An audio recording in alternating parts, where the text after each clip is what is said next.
ছোট্ট এক গ্রামে থাকতো দুই বন্ধু, অর্ণব আর রাহুল। তারা দুজনেই খুব গরিব পরিবারের সন্তান ছিল, কিন্তু তাদের বন্ধুত্ব ছিল এতটাই গভীর যে তারা একে অপরকে ছাড়া কোনো কিছুই ভাবতে পারত না। অর্ণব ছিল খুব পরিশ্রমী, তার স্বপ্ন ছিল একদিন অনেক বড় হবে এবং তার পরিবারকে দারিদ্র্য থেকে মুক্ত করবে। অন্যদিকে রাহুল ছিল একটু অলস, তার জীবনে কোনো বিশেষ লক্ষ্য ছিল না। তবে সে অর্ণবকে খুব ভালোবাসত এবং তার প্রতিটি কাজে সঙ্গ দিত। একদিন গ্রামে একটি বড় ব্যবসায়ী এলেন। তিনি বললেন যে কেউ যদি এই জঙ্গলের ভিতরে গিয়ে একটি রত্ন খুঁজে নিয়ে আসতে পারে, তবে তাকে আমি নগদ টাকা এবং একটি চাকরি দেব।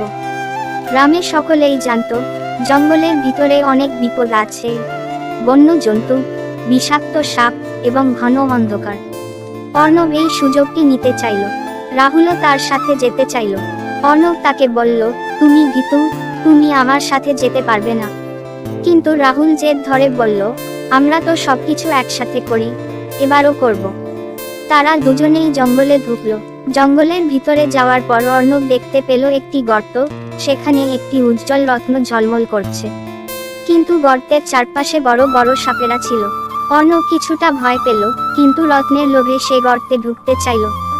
রাহুল তখন তাকে থামিয়ে বলল, বন্ধু, একটু ভেবে কর, আমরা দুজনে এখানে এসেছি, তাই যে কোনো বিপদ আমরা একসাথে মোকাবিলা করব। রাহুল গর্তের দিকে কয়েকটি পাথর ছুঁড়ে মারল।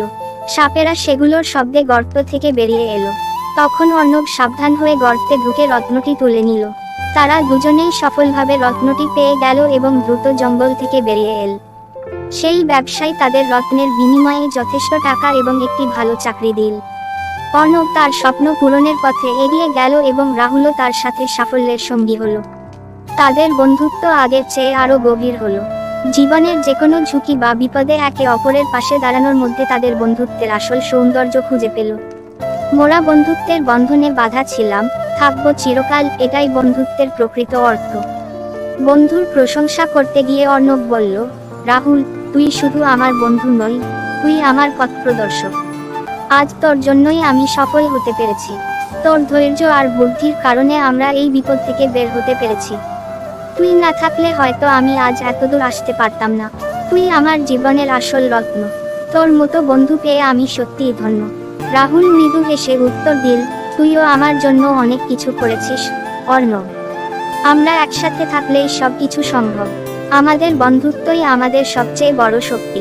এইভাবে তারা একে অপরের গুণাবলীকে সম্মান করলো এবং তাদের বন্ধুত্বের বন্ধন আরো দৃঢ় হলো।